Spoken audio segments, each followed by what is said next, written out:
4 years ago, I thought I had found my forever. His name was Derek. We met in the most ordinary way at a coffee shop, where I sat with my laptop managing what he assumed were just little freelance gigs. He was charming, funny, confident, and for a while, he made me believe in love.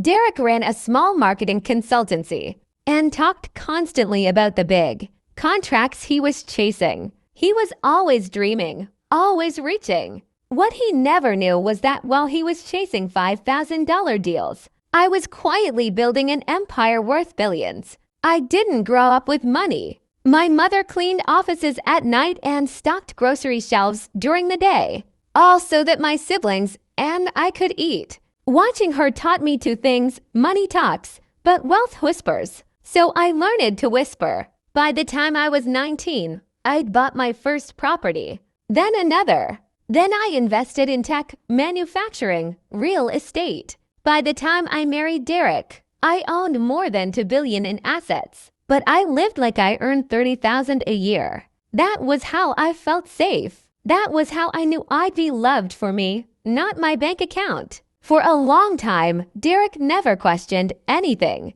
He never noticed why doors opened for me, or why bills got paid when his business was struggling. He just kept chasing, and I let him. But about 6 months ago, everything began to change. His consultancy collapsed, and instead of leaning on me, he grew bitter. He started making comments about our car, our apartment, our life, how it was too small, too basic. I offered to help, but his pride was louder than his love. That's when Vanessa appeared, a so-called luxury lifestyle entrepreneur with a Lamborghini, a penthouse, designer clothes, the works. The first time Derek said her name, I felt something shift. Soon, he was coming home late, talking about image and status, showering the second he walked through the door. When his phone buzzed one night and her message popped up, "Wear that suit I bought you. Can't wait to see you, baby." I didn't feel anger. I felt heartbreak. When I confronted him, he didn't deny it. He looked almost relieved. He told me he'd been seeing her for months, that I wasn't enough, that I was comfortable with a basic life and he deserved more. He wanted a divorce. He wanted Vanessa. He wanted that Lamborghini dream. I could have stopped him. I could have told him the truth that our apartment building was mine, that the car he drove had been paid for by me, that every dollar of comfort he'd ever had came from me. But I didn't, because this wasn't about money. This was about character. And Derek had just shown me his. So I let him walk away. The divorce was quick. He left with his clothes, his car, and the fantasy of a richer life with Vanessa. Within a month, they were married. Social media was filled with their photos, private jets, shopping bags, champagne on rooftops. But I knew the truth. He couldn't afford that lifestyle. She was paying, or he was drowning in debt. Either way, the clock was ticking. Meanwhile, I stopped hiding. I bought a beautiful home.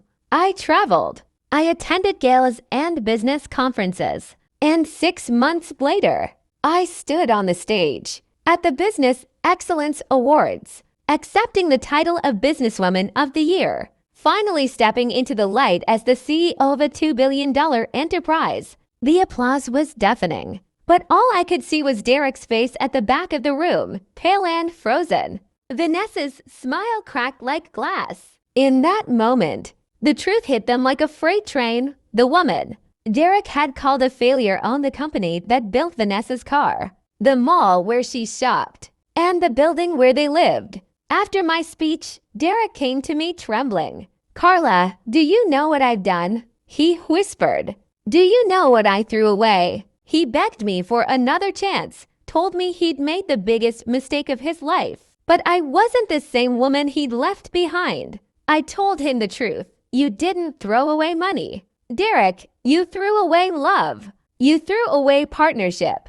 You never cared to see who I really was. Vanessa left him the next day, cleaned out their accounts, and vanished. Within weeks, he was broke, humiliated, and alone. He called me again and again, but I didn't answer. Because here's the thing about karma. It doesn't need your help.